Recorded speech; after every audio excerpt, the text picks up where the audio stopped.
Let's talk about the team and the fans. How would you describe your connection with the fans, the Timbers fans? They're my extended family, really. You remember, you were a young lad. I was.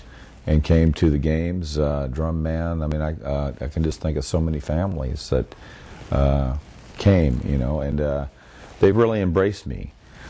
I think I kind of have anticipated this interview, and I've been trying to think of what's important for me to get across. And I think the thing that is very important about Portland is that we are a very friendly city, But I think the thing that has really made the games is people just don't come and sit. They chant, they sing, they're involved, And that, to me, has made us a unique soccer community. Not only in the United States, but around the world. We're getting recognition around the world, the Timbers Army, I proudly wear that patch, Although I don't agree with everything they do, I love them dearly, and I'd fight tooth and nail for them to, to do what they do, I really wish they'd get rid of some of the potty mouth chants, but good luck on that, I think that, kind of sums it up. Is it then family? And it's something unique to Portland. You don't think that things like what happens here with the fans are well, I don't get to see it. I did go to a game in Vancouver, and they had a playoff game. And I went to some games in Seattle, but certainly Seattle at that time didn't have, in the NASL days, didn't have the atmosphere that we had. I mean, it was electric, And Vancouver did have an electric atmosphere, but the game that I attended, that I worked, we won. And when we started putting goals in the net, their crowd got really quiet.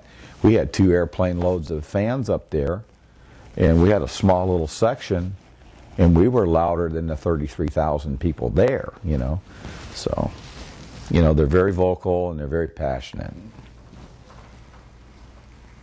You're unique in the world of sports mascots, if I could use that term, although icon or legend. You don't wear a mask. Right. You don't wear a puffy suit. Right. You are a man. You are a real human being, flesh and blood out there. How do you think that played a role in the connection and your unique style? Well, I couldn't do what I do in a suit because it just won't work. You can't climb an 80-foot fir tree. I mean, maybe somebody can, but I sure can't. You just can't do it with a suit on. And I kind of caught everybody by surprise. Back in the in the NASL days, I used to do more acrobatic stuff. I could do backflips and handsprings and stuff. And now my acrobatics are more controlled crashes. But you can't rappel out of the rafters with a suit on. So I mean, it was just kind of worked that way, and. Yeah, it is kind of, I guess, weird. Well, it's unique, and I would say that it probably is why there's such an intense connection between you and the fans.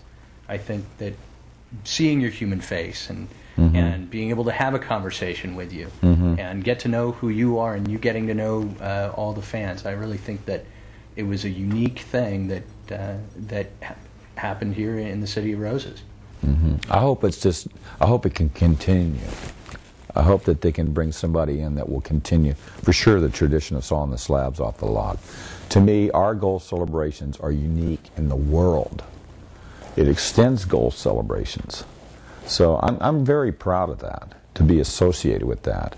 To cut logs for guys, and I mean, they have them in their homes, on their mantles, John Bain's, hat trick, That's, something he treasures, I get to be a part of that. It was really cool. Does being a mascot, do you think it changed you, or is Timber Jim really Jim Searle and Jim Searle really is Timber Jim? To be honest, I'm just a regular guy, You know, it's just something I do on the games. You know, game day. I kind of put on this persona. But I am very active now, you know, on the message board, soccercityusa.com. And it's become a community within itself on the board. There's just a lot of issues. There's a lot of activity going on, a lot of things getting done. You know, and honestly, 3 years ago, I didn't even have a computer. But now I'm on that thing all the time, and I love it. I think it's great, you know. When your retirement was announced, it made the front page of the Oregonian. Mm-hmm. Does something like that humble you? How do you respond to that? Well, all the guys that I work with, you know, they don't get any kind of the recognition that I get. You know, I just go out there and saw slabs off of logs. These guys are in the woods. You know, there's logging families in Oregon. I mean, they're the real deal. They're out in the woods. There's not 10,000 people watching them, you know. But I am a link with what was in Oregon for sure in the old heyday. I mean, downtown Portland used to be covered with timber, you know. And so there's a lot of heritage in the logging industry in Oregon, and I think I got to make that connection, you know, and I think that's why I am revered, because there's association with families that, you know, they can identify with me, you know. My dad was a tree man, his uncle was a tree man, you know, a lot of generations. Would you say that's maybe your legacy? Being a bridge between the common people of Oregon and bringing them together? That's for them to decide, really, Bruce. You know, it is kind of uncomfortable. I mean, just think now. I get a lot of attention, you know, but I'm kind of an in-your-face guy. Think of all the players, you know. I can think of so many players that didn't get the recognition that I got, and they worked their butts off. You know, it was, you've played the game. I never really played the game. I played intramurally, you know, I played pickup games and whatnot, but I never played professionally. It just wasn't my sport. You know, it really wasn't organized back when I was in high school or college. But I have so much admiration for these guys, their work ethic, you know. George Pissarro with the Oregon Journal and John Nolan made comments one day. John Nolan was a writer for the Oregonian and also with the Oregon Journal. And they said what a different breed of athlete these guys are, because they run so much. And a lot of people think that there's not a lot of contact in soccer. People that don't play it, they don't have a clue. It's a beautiful game, and I've really grown to love it, you know. I really wish that as far as being an icon, that some of these guys that deserve it would get the credit, you know.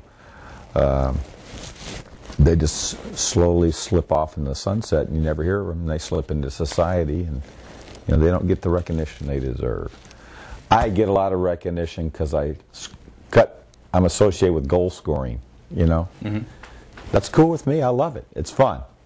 I get to, every time they score a goal, I try to take it around the stadium so it turns into what could be a 30-second, you know, exciting event to 10, 15 minutes. We drag this thing out. We're celebrating big time, you know. So